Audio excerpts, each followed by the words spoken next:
Thank you for choosing American Pest CEUs. Hi, I'm Sean Reeves with American Pest CEUs. I've been in the pest management industry since 1999. I'm an associate certified entomologist, and I'll be your instructor for today's course. Today's course was compiled by Jack Launius, who has served in the pest management industry since 1990. Today's course is titled Notorious House Mouse, Mus musculus. The house mouse is believed to have originated in Central Asia. The above Latin name, Mus domesticus, as well as the Latin name Mus musculus linnaeus, are used in the nomenclature for the present-day house mouse depending on specific geographic areas. The Latin word for mouse is mus, which is derived from the ancient Sanskrit language meaning to steal. The word musculus simply means little thief. The relationship between mankind and the mouse started long ago, as they have traveled with us as stowaways throughout early trade routes and have continued to use mankind and his food supplies to extend their range to most parts of the world today. Overview of the course. Learning objectives. Identification of the house mouse, understanding its life cycle and reproduction, awareness of economic, structural, and health-related damages, strategies for effective management and control, course outline, identification and biology, health risk, damage impacts, prevention and control strategies, modern innovations. House mice occur throughout the United States, often intimately associated with people. But house mice are occasionally found living in the wild, competing with native fauna. They are common inhabitants of grassy fields and cultivated grain crops. They have been captured in open tundra in Alaska, miles away from human settlements. The house mouse, Mus musculus, is an agile little rodent. Adult weights vary from region to region and may be linked to the suitability of habitat, but usually range from 1/2 to 1 ounce. Adult house mice vary in color from light brown to dark gray, but most are often a dusky gray or medium brown over most of their bodies, except the belly, which may be a slightly lighter shade of their general color or may be cream colored. The mouse has moderately large ears for its body. The tail is nearly hairless and about as long as the body, 2.5 to 4 inches. The feet and eyes are small in proportion to its body. The house mouse is the most successful rodent in adapting to life with people. It thrives in a wide range of climatic conditions in a great variety of habitats, feeding on nearly any human food and reproducing at a remarkable rate. It is found in most areas of the world populated by humans. Mice are active mostly at night. Some day activity is common, however. Movements of house mice are largely determined by temperature, food, and hiding places. Home ranges of mice tend to be the smallest, where living conditions are good. We definitely made a couple good points here. Obviously, as you can imagine, mice are mostly active at night. Now, there can be some daytime activity, maybe there's limited water or food, but typically they're going to be active at night. So when your homeowner's hearing the scratching or scurrying around in their walls or their attic at night, that's going to be a telltale sign that there is some mouse activity. This is very important because we're not there all the time, so we need homeowners to work with us. What they tell us is going to be a big part of what we know about mice activity, considering the fact that they are usually nocturnal. Now, obviously, the home ranges of mice are going to be the smallest where living conditions are good. So mice aren't going to forage as far if they got what they need right in a small area. If a mouse has a good food and water source right in an area, why would it go 15, 20, 30, 40 feet away? The reality is it's got what it needs right in that area. It's going to stay closest to that area. Curiosity. Mice tend to travel over their entire territory daily, aggressively investigating each change or new object that may be placed there. Unlike rats, they show little fear of new objects. So because of the fact that mice are curious like this, One thing you're going to hear about as you go through training on mice and things like that is that they'll go into traps much quicker than something like a rat. So keeping in mind that they are going to forage less of an area usually than something larger like a rat, but also keeping in mind that trapping can work a lot quicker when we're dealing with mice because they are curious and they will go into our traps a little bit quicker. They use their long, sensitive whiskers near the nose and the guard hairs on the body as tactile sensors to enable them to travel in the dark, scurrying through burrows, or pressing against walls and boxes. This is the reason traps are so much more effective when set against a wall, storage box, or other object. Mice also have an excellent sense of balance. They use their long, sensitive whiskers near the nose and the guard hairs on the body as tactile sensors to enable them to travel in the dark, scurrying through burrows, or pressing against walls and boxes. This is the reasons that traps are so much more effective when set against a wall, storage box, or other object. Mice also have an excellent sense of balance. So keep in mind, we want to try and set traps against something they can navigate against. Mice are not going to go out to an open area as easily to get in a trap because they do navigate along these walls and along boxes and storage totes, whatever they can find. So when we have a trap in the middle of attic insulation, that's probably not going to be really effective on getting a mouse to go in it, or if it does, it's going to take a longer period of time.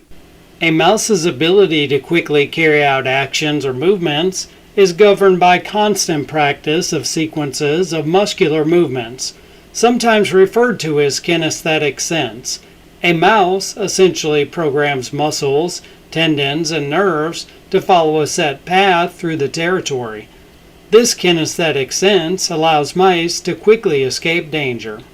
A mouse's kinesthetic sense refers to its ability to perceive the position and movement of its body, primarily through tactile information gathered from its whiskers, allowing it to navigate its environment effectively, especially in dark spaces, by remembering the sequence of movements needed to reach a specific location within its territory, essentially acting as a muscle memory for movement pattern. They rely more on their kinesthetic sense, which is a subconscious recording of a series of movements necessary to go from point A to point B, rather than on their eyes, ears, and nose. So it's very interesting how mice rely on this kinesthetic sense. This subconscious recording of a series of movements is really important for them. Whisking is the pattern movement of whiskers by repetitive, rapid protraction and retraction during scanning the environment. Whiskers are present as small fine hairs on the snout of mice and rats when they are born, and develop two distinct types of hairs. Longer, prominent hairs form two-dimensional grid of 5 rows on the snout, macrovibrissae, and shorter hairs covering the snout and lip surfaces, microvibrissae. Because of the mouse's curiosity, a well-designed mouse management program can demonstrate success quickly, just the opposite of rat programs. Range. Mice are territorial and seldom travel more than 30 feet from their nest. Their range is much smaller than the rat's range of 100 to 150 feet. When food is nearby, mice can restrict their activity to a few feet. Male territories are usually slightly larger than our female territory. Distinctive features: large, rounded ears relative to head size, small, black, bead-like eyes, pointed snout with prominent whiskers. Adaptations for survival: flexible skeleton allows mice to squeeze through openings as small as 1/4 inch. Enhanced senses: acute sense of smell for detecting food. Excellent hearing to identify predators and navigate environments.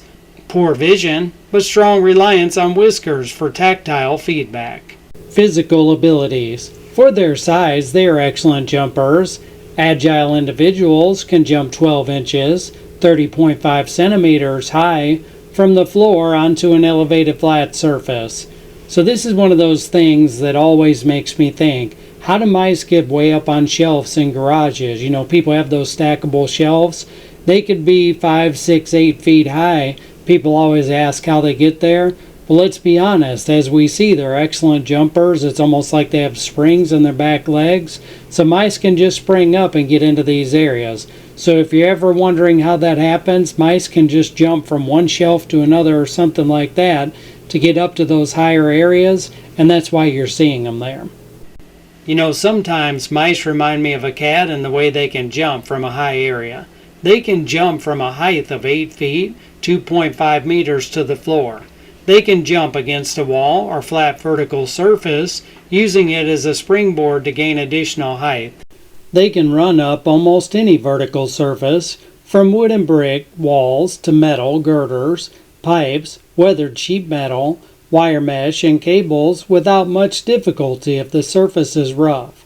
So this explains a lot to us. When you see a brick home and you see mice getting up into the attic and you can't find any entry points, look at areas like that brick. Keep in mind that mice can scale right up those bricks. They got those webbed, sticky feet.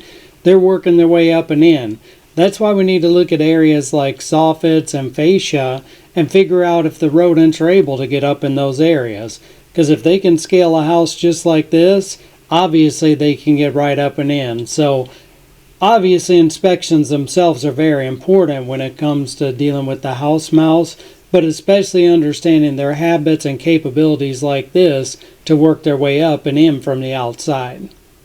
While we're going over facts and how mice can get into buildings, they can also run horizontally along insulated electrical wires, small ropes, and the like with ease. This is something I've seen before as well. Working in the inner city, you'll find that mice can actually scale ropes and power lines to go building to building. I've actually seen this happen even during the daytime, so we talked about mice being nocturnal. Sometimes there's such a major problem in an area that you're just going to scale things like power lines in the middle of the day. As you can see in the background here, we're showing an inner city area with big buildings, but this would be a common thing in areas like that. So again, when you're thinking about how mice could be getting into a structure, think about where these power lines and things like that come in the building, because if you don't look at those areas, you could easily miss them. And you may be surprised to know they are capable swimmers, although they generally do not take to water as well as do rats and do not tend to dive below the surface. So mice can swim, so don't get the idea that water is going to be a barrier to them. They can swim right across. Now granted, as we talked about, things like roof rats, they tend to like to swim even more, but just keep in mind that mice can swim and they can navigate through a waterway. So just how good of swimmers are mice? Mice have great endurance and flexibility. Mice can swim and tread water for up to 3 days.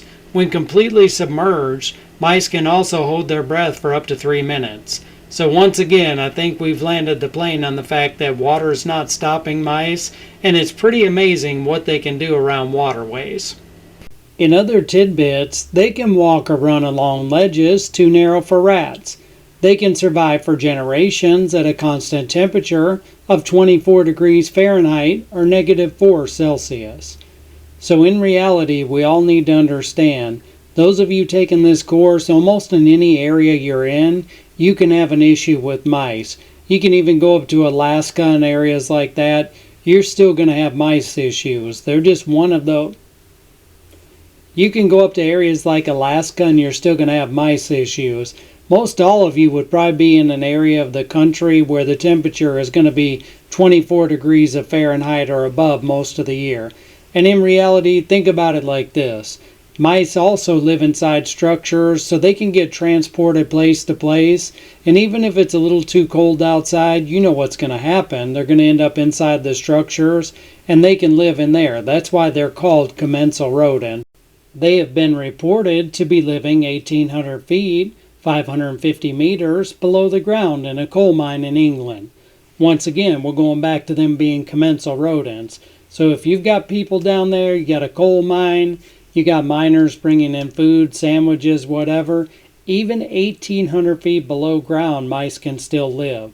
That just gives you a real good picture of how they operate and how as a commensal rodent, they can thrive anywhere humans are around. Feeding habits. Opportunistic omnivores, favoring grains, seeds, fruits, and protein sources like nuts. Known for hoarding food in hidden locations, house mice feed on a wide range of foods, although cereals seem preferred over other items. In particular, the germ of grains is favored by most mice. As supplemental diet items, mice often show preference for foods high in fat and protein, such as dry dog food, nuts, and dried meats. House mice are sporadic feeders, nibbling bits of food in various locations throughout their range.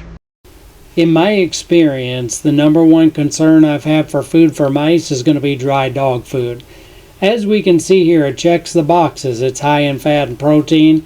Mice love this type of food. They're going to take it, they're going to remove it from pet dishes, they're going to find it in garages, pantries. They're going to take it, they're going to hoard it up in void areas so to make sure they have food for later. So one of the big things you can do with your clients is make sure they don't leave dry dog food out. Make sure they don't leave it out overnight for their pets because their pets might get hungry or something like that. We're really leaving the dry dog food out when the mice are going to be the most active. The other thing is make sure wherever they store it in Tupperware containers. Don't put it in something that the mice can just chew through. Don't leave it in the cardboard paper bags that you get it from in the store because the mice are going to chew right into it. If we can get cooperation from our clients on this, controlling mice is going to be a lot easier process. If we can get cooperation from our clients on this, controlling mice is going to become a lot easier process. Require only 1/10 of an ounce of food per day. Peak feeding periods are at dusk and around dawn, but because of their small size, mice must feed several times during a 24-hour period, and thus are active day and night. They also cache food as supply permits. They can go long periods of time without free water, obtaining water from food. However, it is not true to say they don't need water. Nesting habits. Nests constructed from spreaded materials such as paper, fabric, or plant matter. Common nesting locations include wall voids, attics, and storage areas close to food sources. Recognizing an infestation. Droppings, fresh gnaw marks, and tracks indicate areas where mice are active. Mouse nets made from fine shredded paper or other fibrous material are often found in sheltered locations. House mice have a characteristic, musky odor that identifies their presence. Mice are active mostly at night, but can be seen occasionally during daylight hours. Mice are capable of producing up to 3,000 microdroplets of urine in a single 24-hour period. Rodent urine fluoresces under ultraviolet light. Also, house mice will typically produce between 50 and 75 fecal pellets every day. These are 3 to 7 millimeter pellets, usually have one or both ends pointed. There are exceptions to this. I also think ultraviolet lights can be very useful when it comes to doing inspections for mice. When we go into areas like attics that are not well lit or don't have any light at all, these ultraviolet lights can be very helpful. Now, if you've got an area that has light coming in, these aren't going to be very effective because they only work in dark areas. But think of it like this. Mice droppings are really small. We take an ultraviolet light up in an attic. It's dark up there. We shine it. We're going to see the rodent urine kind of glow as you're seeing here. So I really think they're useful in areas like attics, and I would definitely carry one with me on my inspections. Also, when it comes to recognizing an infestation, we really need to understand the difference in droppings. Let's take a look at droppings. For the house mouse, they're going to be small, dark, rice-shaped droppings found near food sources, nesting sites, and pathways. But then we look over on the right side of the screen here. Look at the Norway rat. These are going to be different. They're going to have rounded ends and are going to be about 14 to 19 millimeters. Or how about underneath that, the roof rat? These are going to have pointed ends and they're going to be about 7 to 14 millimeters. Finally, again, the house mouse, we're going to have the pointed ends, but they're only going to be 4 to 7 millimeters. Just by looking at the size of the droppings, that tells us a lot about what we're looking at. I'm going to say if you've been doing this for any period of time, you're going to quickly understand that the Norway rat and even the roof rat droppings are much larger, and you're going to be able to identify the difference between them and the house mouse. But just keep in mind this chart is kind of guiding you on what the difference in sizes and shapes are. Something else we need to think about is what other rodents are in my area. So we're going out and we're doing an inspection and we think it's the house mouse, which is pretty common for most of us, but we need to know the range of the other rats that could be in our area. For instance, look at this. The range of roof rats is along the lower half of the East Coast and throughout the Gulf states and upward into Arkansas. They also exist along the Pacific coast and are found on the Hawaiian Islands. Now I can tell you this is true because I've seen it in a lot of these areas. I haven't been to Hawaii yet, but I can tell you that the Gulf states definitely have the roof rats. Also going up the Mississippi River, I've seen them up in Memphis and areas like that, and even eastern Arkansas. So definitely an issue in that area. But keep in mind, if you're in Nebraska, the chances of you seeing a roof rat aren't that good, right? So at the end of the day, you wouldn't even get confused on what species you were looking at. We also need to look at another rodent that could be in our range. This time we're looking at the Norway rat, which was unintentionally introduced to North America by settlers who arrived on ships from Europe. First introduced into the United States about 1775, this rat is now spread throughout the contiguous 48 states. So the good news here is, unless you're in Alaska or Hawaii, you're probably going to see a Norway rat at some point if you're in this industry. But keeping in mind, it's just always good to know what type of species are in your area so you don't mistake one for the other. Furthermore, in recognizing an infestation, we need to look at gnaw marks. This would be evidence on wood, plastic, and electrical wiring. Continuous gnawing is necessary to maintain tooth length. So as many of you have heard, rodents are always gnawing to file down their teeth. They have to chew, chew, chew. So let's say you go up in an attic and you see wiring chewed like this, or electrical wiring. They're basically up there chewing the coating off. If you take photos and images of this and you show it to the homeowner, they're going to be very concerned. I know I would be if I was the homeowner. So keeping in mind, these gnaw marks can be a really big deal. Now obviously we're talking about electrical wiring, but they can be on wood, plastic, or anything. But just keep in mind, these rodents are constantly chewing on things. And when it comes to something like electrical wiring, we could have a major issue that could even lead to a fire. Again, with recognizing an infestation, we're going to need to think about scratching sounds. These are typically heard at night in walls, ceilings, or attics. And we talked a little bit about this earlier.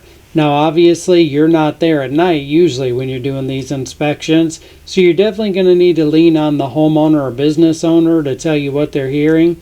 Granted, even businesses aren't open at night, so typically this will be more residential when you ask those questions. But we need to think about it because there can be a lot of different sounds. There could be chirping sounds, there could be clanging or banging sounds. I know a lot of people have the vents with the flaps on their dryers, and they want to tell me that they hear rodents banging around. Well, I'll find out it's only on windy days, and it's basically their flap going click, click, click in the wind up in their attic. So just because there's sounds heard doesn't mean it's a rodent, and we have to understand what type of sounds they are, what they sound like, and what time of day, because that's going to lead us to what we're dealing with. With recognizing an infestation, we're going to need to think about visual clues. They could be things like pathways, grease marks along walls and frequent travel routes, footprints, visible in dusty areas. Tracks often include tail drag marks. Another thing we need to look for in recognizing an infestation is nest. Look for nests made from shredded insulation, cardboard, or other soft materials. Just want to make a note here that you're going to need to look for nests in areas like attics where they'll shred up insulation, make nesting areas out of it, and even like we're talking about here, cardboard boxes and other soft materials like newspaper. They'll shred things like this up in areas like garages, make nests in corners or underneath things, and you'll find these nests. So keep in mind, you won't just see droppings all the time. You'll even see nests as well that go along with the dropping. Let's look at advanced detection techniques. Use of UV light. UV light can make otherwise invisible urine trails glow, providing a clear indication of mouse activity in pathways. And we talked a little bit about this earlier, but Nothing's going to work better than some of these advanced techniques where you can make that urine glow. The droppings themselves can be really hard to see in certain areas. That's where I really love to use these UV lights, where I can make those urine trails glow and show me exactly where the mice are active. Just keep in mind that that area is going to have to be dark. If it's a lighted area, this is going to be of no help to you at all. Looking at advanced detection techniques, we need to talk about motion-sensitive cameras. Cameras equipped with motion detectors can capture footage of nocturnal activity, helping to locate nesting sites and the severity of infestations. So I really like these because obviously these motion-sensitive cameras have been around for a while. Many of you have seen hunters use them. They'll show deer and wildlife in the woods, which is really cool, but they work great for rodents as well. Number one, rodents are nocturnal, so you're going to see that activity outside at night, but guess what? You're not there, the customer's not going to see it, so every time something moves, like a mouse or a rat, these are going to help pick up So every time something moves like a mouse or a rat, it's going to get picked up by these. I've seen a lot of Ring cameras sent in by customers with these, and they work very well. So I really like things like this. I think you need to integrate this into what you do. Now just make sure these either have good batteries or you've got them plugged in well. You don't want them to die and defeat the purpose. But the reality is these motion sensitive cameras are going to show you a lot of things you don't know and definitely going to help you solve rodent problems. Also, with advanced detection techniques, we can look at tracking powders. These fine powders adhere to the fur of mice, leaving visible trails as they move through an area. The trails can lead directly to nests or food sources. With advanced detection techniques, we need to think about digital monitoring systems. Modern systems incorporate IoT, Internet of Things, technology to provide real-time updates on rodent activity, including alerts for pest control professionals. So those of you that have been in the industry as long as I have, this is amazing, right? Now we have all sorts of tools and technology we can use, and especially something like this that can detect rodent activity without us even being out at the home. The adoption of new technologies, including data-rich, connected feeds powered by the Internet of Things, is transforming many industries, and pest control is no exception. This new approach moves the industry away from traditional, reactive, and labor-intensive methods towards proactive, more precise strategies driven by data. By leveraging sensor technology and applying real-time data analytics, IoT solutions offer enhanced accuracy, efficiency, and effectiveness in rodent control, as well as important benefits in terms of environmental, sustainability, and the allocation of labor. The remote monitoring marriage of deployed sensors, both in bait boxes and outside them in rodent transit areas, and algorithms designed to filter out false positives and to distinguish rodent activity from other types of movement ensures maximum possible accuracy. If we think about it, the future of rodent control is here. The traditional, time-consuming method of manually checking traps just got a lot smarter thanks to the science of IoT. What does IoT enable when it meets a device like a mousetrap? 24/7 monitoring, real-time capture alerts, and up-to-the-minute program verification. This means that instead of getting caught up in the cycle of checking and scanning empty traps, now there is the ability to immediately respond to a capture alert and spend the time needed to identify the root cause of the problem. The result? Improved efficiency, audit readiness, and protection for your business, brand, and public health. Technology matters. Before taking a shot in the dark, you need to understand that many types of technology exist on the market, each with unique features and varying levels of detection, sensitivity, and accuracy. Understanding the pros and cons of available systems is a vital ingredient for success. Not all network platforms are created equal. Network connectivity in complex environments is a key feature to look for when considering digital rodent systems in order to ensure your system is working reliably 24/7.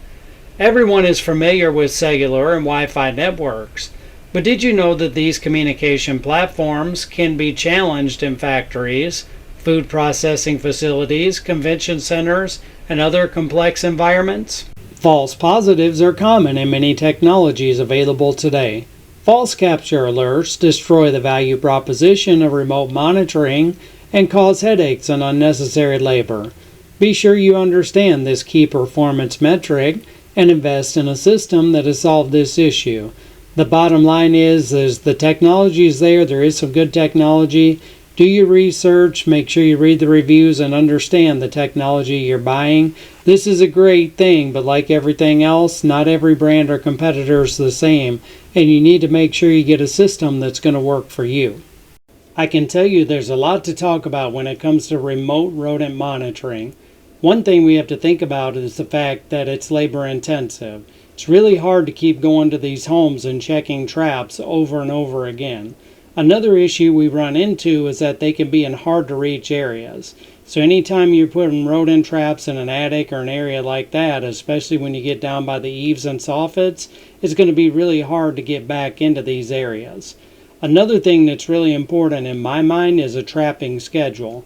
Many of us miss checking rodent traps. I can't tell you how many companies tell me they set traps, they check them once, and then they forget to go back again. So staying on a trapping schedule is really hard. So the reality of it is using these remote monitoring procedures can really help that side of the business. The other thing we're going to need to think about is the learning curve. There's obviously going to be a little bit of a learning curve when it comes to remote monitoring of traps, so we need to just make sure that we understand the product, we understand how it works, and that we set ourselves up with a system that's going to be of good quality and is actually going to do what we need it to do.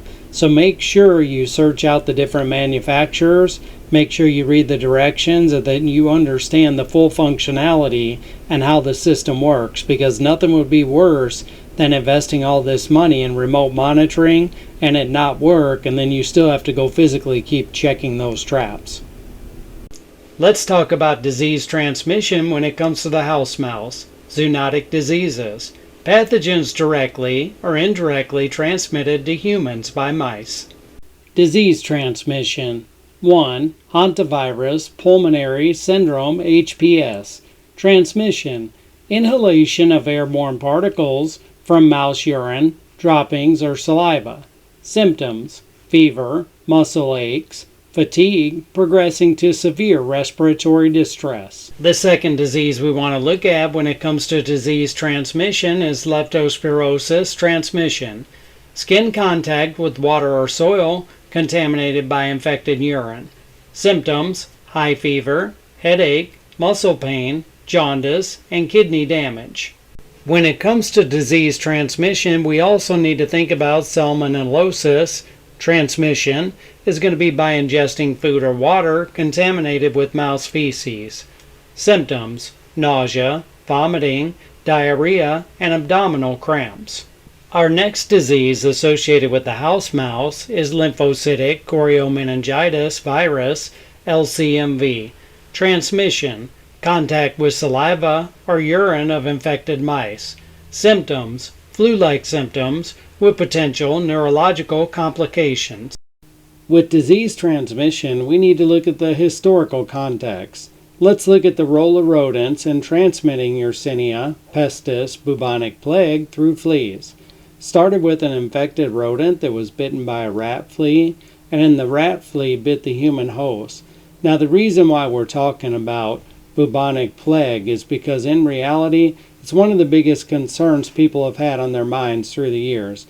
Now we can say it was several hundred years ago when the Black Plague kind of hit Europe and about 25% of the population died. So it was a long time ago, but in reality, in people's mind, they still understand that this was something that was spread by rats or rat fleas, as the case may be. But people really think more about the rodents themselves. So keep in mind, it's good to have historical context of diseases like this, because you are going to get those questions and you are going to need answers. The best thing about bubonic plague now is that it's very rare. There's an occasional outbreak here and there, but we've definitely got it under control, and we're in a much better position than we were obviously back in the time when millions of people were dying from it. In the next section, we're going to talk about the life cycle of the house mouse. Reproductive behavior, mating behavior, breeds year-round under favorable conditions. Females mate with multiple males to increase genetic diversity of offspring. Litter size and frequency. Average litter 6 to 12 pups. One female can produce 30 to 60 offspring annually. We introduce some important facts here, especially when it pertains to litter size and frequency. So the average litter is going to be 6 to 12 pups. So that already starts to tell you how quickly mice can reproduce, and one female can produce 30 to 60 offspring annually.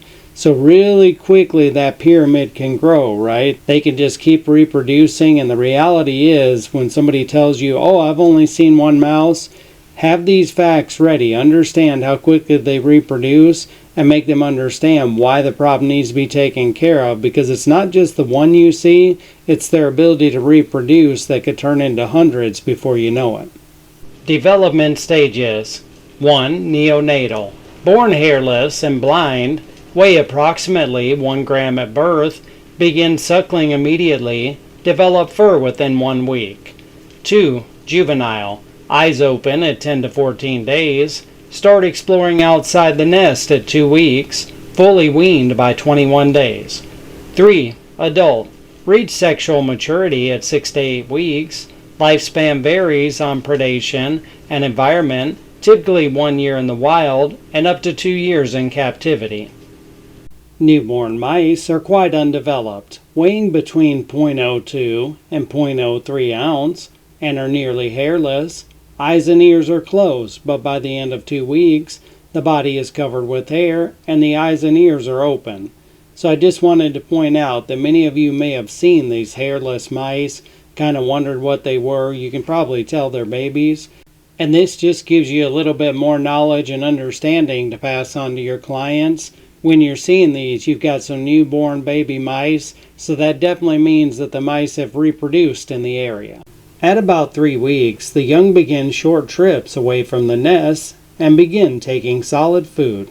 Let's look at the economic impacts of rodents. On a global scale, rodents, including the house mouse, cause an estimated $20 billion in damages annually worldwide. Let's think about agricultural losses, spoilage and contamination of stored grains, leading to reduced market value and financial losses for farmers. Or pest control costs. These are going to be ongoing expenses for professional extermination services, baiting systems, and property modifications. Business impacts. Loss of reputation and potential closure of businesses, such as restaurants and grocery stores due to infestations. Insurance costs. Increased premiums or denial of claims related to rodent-induced damages. There's a lot to break down on this slide, but just think about agricultural losses. That spoilage and contamination of stored grains, leading to reduced market value and financial losses for farmers, can be just huge. As a matter of fact, at times farmers can lose a significant portion of their crops, costing them money, costing them to have to get loans that they can't afford. People have even lost their farms over things like this. So we have to keep in mind that mice and rodents can be a major deal in the agricultural arena. Obviously, many of you understand the ongoing expenses for pest control costs, but just think about this. If you own a business, you're having to constantly pay an exterminator to come out, check bait boxes, check 10 cats, whatever the case may be, depending on what type of property you have. This is a really big thing. Also, exclusion work, property modifications. Exclusion work can be very expensive, but keeping in mind that obviously with rodents, it is an issue we have to solve. Now, with business impacts, loss of reputation and potential business closures, restaurants, grocery stores that get infested, this is another really big deal. I can't tell you through the years how many different grocery store chains I've worked for where they'll get a rodent infestation, and you can even smell the urine when you walk into the store. You can figure really quickly, number one, your reputation's going to go down, and number two, if the health department comes in, they're probably going to close you down until you get that problem solved. As far as insurance costs go, Let's be real, when you have insurance on a property, they usually aren't going to cover anything to do with wildlife or rodents. So let's get that fallacy out of people's minds that, oh, if I have a problem, my insurance is going to cover it.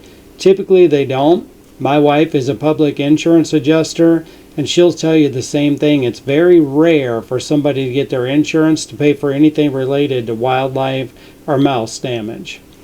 Let's talk about another major issue related to mice, structural damage.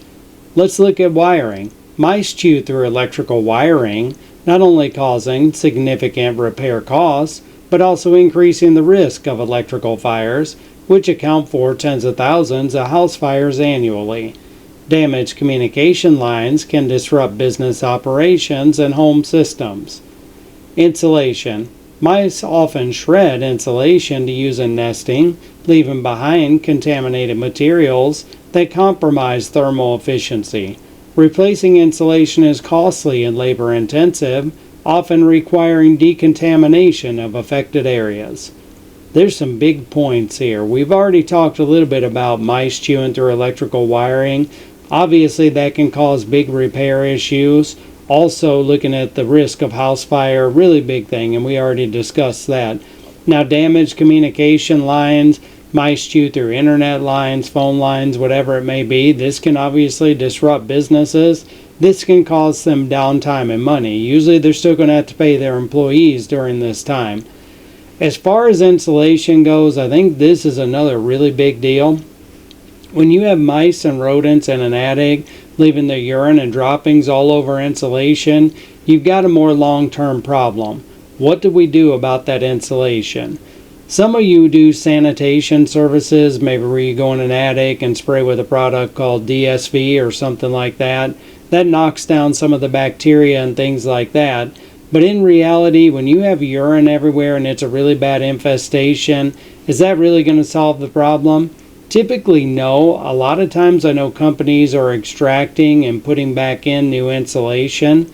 I know that's a really big issue as well. It can be really costly and labor intensive, as we talked about here. But you know what? Sometimes that's the services needed.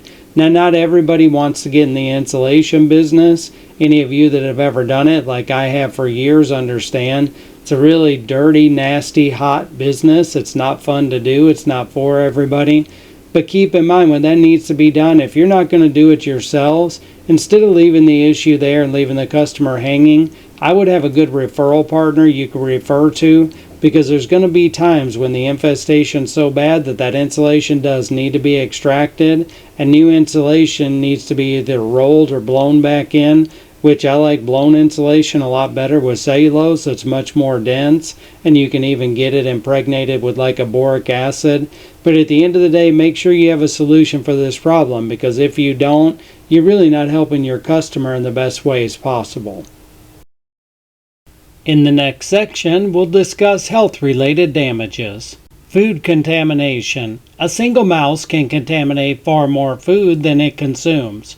Droppings, urine, and fur render large quantities of stored food unsafe, contributing to food waste. Secondary infestations. Rodents often carry ectoparasites such as fleas, mites, and ticks, which can spread to humans and pets, leading to additional health concerns and extermination efforts. Another issue we need to look at when it comes to mice is indoor air quality. The accumulation of mouse droppings and urine contributes to poor air quality, exacerbating respiratory conditions such as asthma. And many of you may already know this, but a large percentage of the air we breathe in our homes comes from the attic and the crawl spaces. These are the exact areas where mice droppings and urine are going to accumulate. So we need to make sure not just are we trying to get rid of the mice, but again, we're looking at the insulation, we're looking at the areas where they were nesting, and we're trying to figure out how bad it was and what remediation work needs to be done to get rid of the mouse droppings and urine or things that have been destroyed by them. Allergenic risk. Proteins found in mouse urine, saliva, and dander are potent allergens, particularly in children, increasing healthcare costs and reducing quality of life for affected individuals. And just so we're on the same page here, these are all the reasons why people need to take care of a mouse problem. Again, a lot of different people are going to have different thresholds on it, but you need to really think about this. It's not just the mice being in the house, as we've talked about. These allergens can be a big deal. People can constantly and chronically be sick from these allergens, almost like a black mold that's in a wall, right?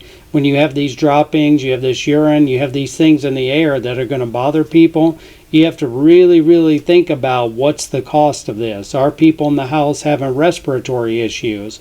What's their quality of life? What are the healthcare costs to this? At times, people are going to have breathing issues that seem chronic, and doctors may not figure out what it is, but if they have an infestation of mice, because of the potent allergens they carry, you can see that the mice actually could be the problem affecting them. House mouse control. Effective control involves three aspects: sanitation, mouse-proof construction, and population reduction. The first two are preventive measures. When a mouse infestation already exists, some form of population reduction is almost always necessary. Reduction techniques include trapping, poisoning, and in rare instances, fumigation. So again, we need to understand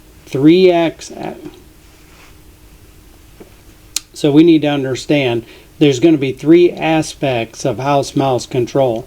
You're probably going to be using all three. Now we're going to talk about this a little more. You can already understand up front, sanitation, super important. Again, mouse-proof construction, if we don't seal them out, if we don't do that exclusion work, what happens? They just keep coming in.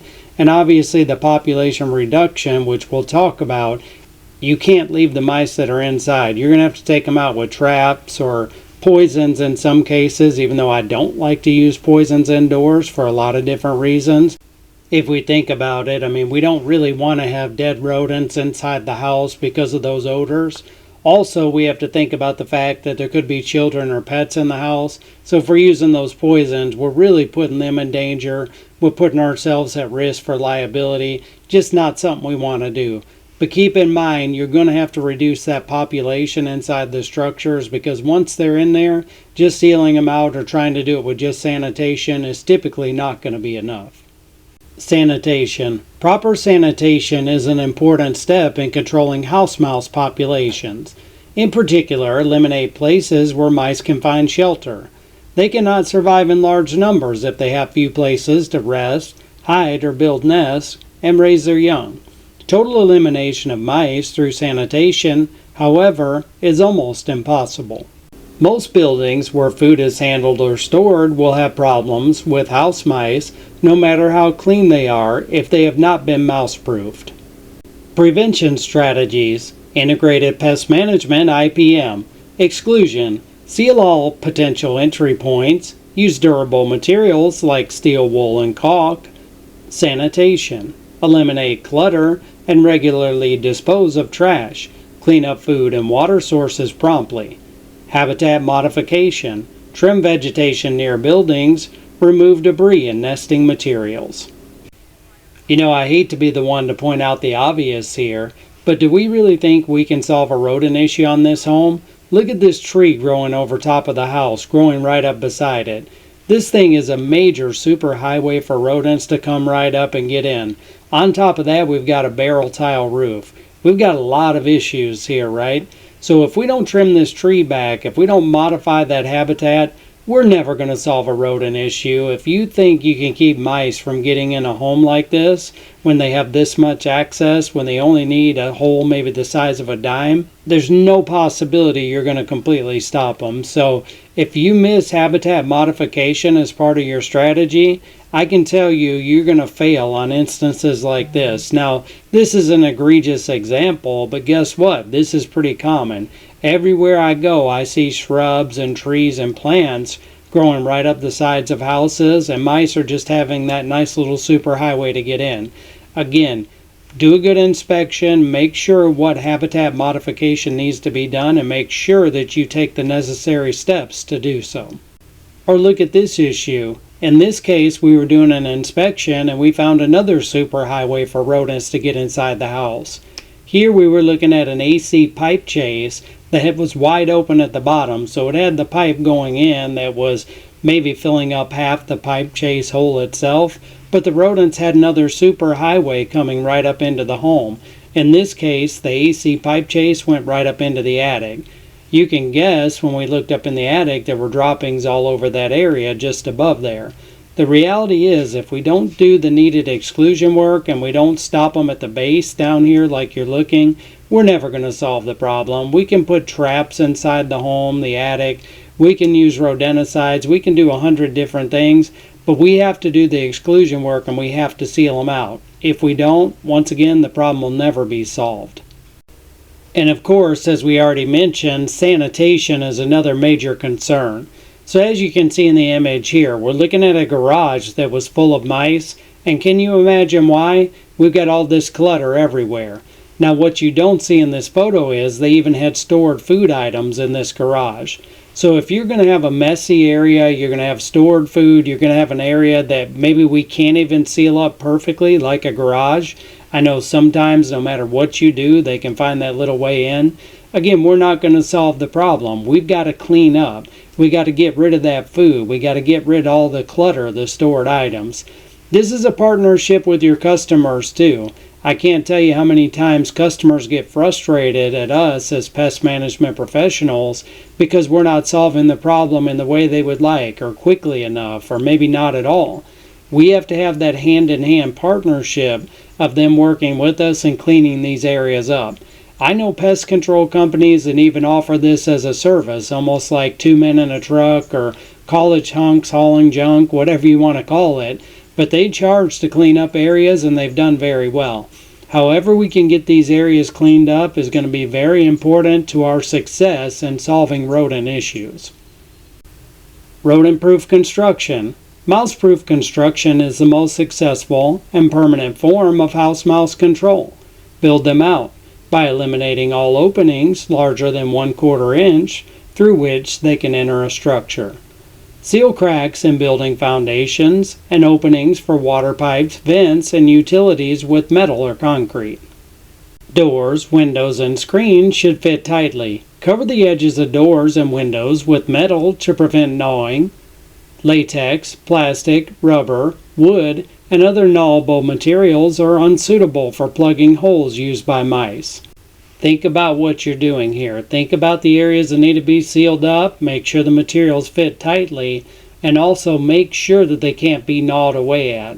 If we think about some of the materials mentioned here, like the latex, plastic, rubber, wood, all these things are gnawable and are going to be a major issue for mice. If we put something there they can chew right back through, guess what's going to happen? And I'm going to assume that a lot of you, when you do this type of work, are giving some type of a warranty. If you're not, you probably should be, because guess what? If you use the wrong type of material, don't make it tight enough, or don't do a good job, and the rodents come back in, how happy is that client going to be? Of course, they're not going to be happy at all. So I'm assuming that most of you are going to do warranties for your work, and you have to make sure you do it right, because it gets really expensive and time consuming to go back and do the same thing over and over again. Let's look at control strategies and innovations. Physical controls. First, we can look at traps. Snap traps are going to be traditional, but are definitely effective. Glue boards are controversial, but useful for monitoring. And multiple capture traps are useful in large infestations. Traps. Trapping is an effective control method for controlling house mice. Although time-consuming, it is the preferred method in homes, garages, and other structures where only a few mice are present. Trapping has several advantages. One, it does not rely on inherently hazardous rodenticides. 2, it permits the user to view his or her success. And 3, it allows for disposal of trapped mice, thereby eliminating dead mouse odors, which may occur when poisoning is done within buildings. Control strategies and innovations. Physical controls. Glue boards. They are controversial, but useful for monitoring. And I'm looking at the photo here and thinking about the tin cat in the bottom left-hand corner. You've seen these if you've been in commercial pest control at all. They're in a lot of warehouses, food manufacturing facilities, restaurants. You name it, they're going to be there. This is one of the best methods to monitor and trap mice, especially in commercial settings. Now obviously, as you can see with the tin cat, it's got an opening in the bottom left side, where a rodent can go right in the trap and get stuck on a glue board.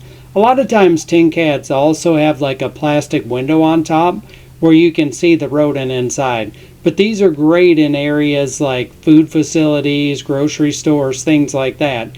It catches some of the rodents, which is a good thing, but it really helps us with monitoring and seeing what's going on with the rodent population. So for me, this is one of the best control methods that you can use out there in these types of commercial settings. Control strategies and innovations: multiple capture traps, useful in large infestations. And once again, on the bottom left side there, you can see the tin cat. This time it has the window you can see through. So you can catch multiple mice in a trap like this. I've caught 6 or 8, I think, in tin cats. Quite a few anyways, all at one time. But these multiple capture traps can be very good in large infestations. That way you don't just catch a mouse and have to deal with it. You can catch multiples so that you can really start to thin out that population with these traps. But also, again, very useful in monitoring, because then we're really going to see the extent of the infestation and have a better understanding of other techniques we need to use. Innovations: smart traps and bait stations with IoT, integration for real-time monitoring. So once again, start looking at these technologies, guys. Start thinking about the monitoring traps with the remote monitoring. Also, bait stations, bait boxes can do the same thing. It's just really smart to look at these innovations. That's part of the reason why you're taking continuing education. You're trying to learn about new technologies and integrate them into your plan. If you don't do it, your competitors are. You're going to lose your edge. If you don't learn these new techniques, the industry is going to leave you behind.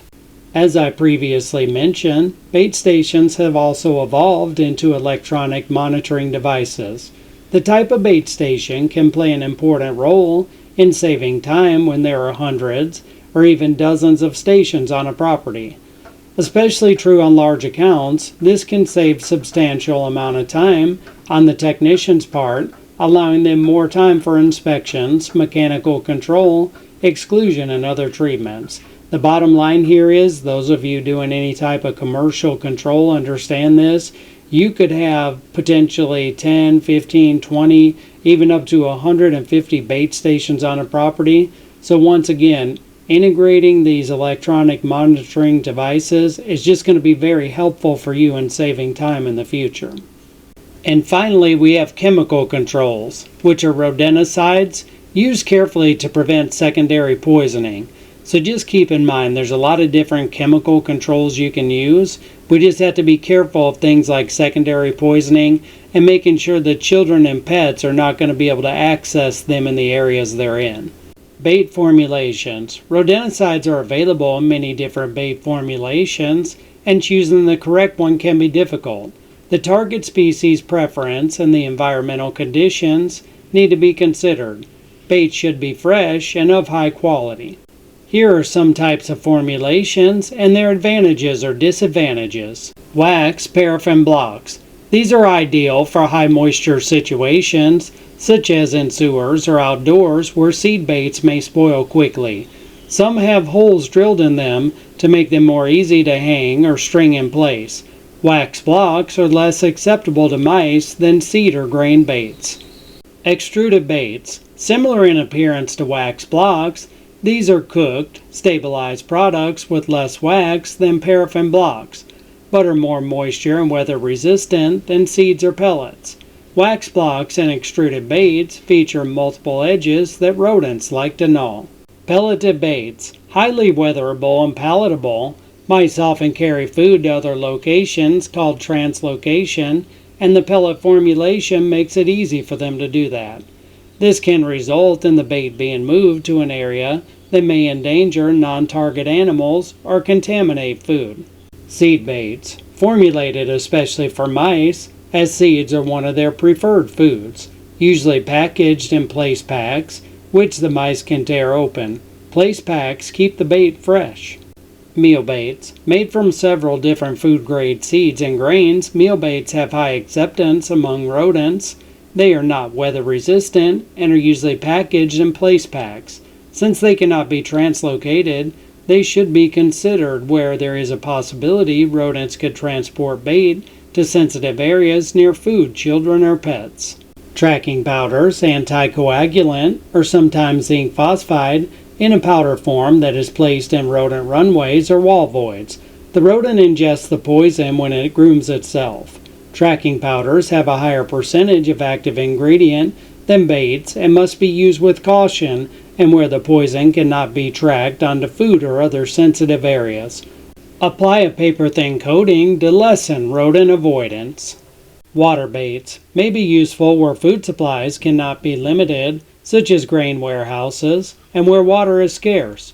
Liquid baits mix with water and can be placed in fonts or similar containers in areas inaccessible to pets, children, and non-target wildlife. The use of trade names in this publication is solely for the purpose of providing specific information or as examples. American Pest CEUs does not guarantee or warranty the products named, and references to them in this publication do not signify our approval to the exclusion of other products of suitable composition. All chemicals should be used in accordance with directions on the manufacturer's label. Use pesticides safely. Read and follow directions on the manufacturer's label. Products shown by Victor, Trap Sensor, Kennis, Bell, JT Eaton, Viseris, Excluder, and Stuff It.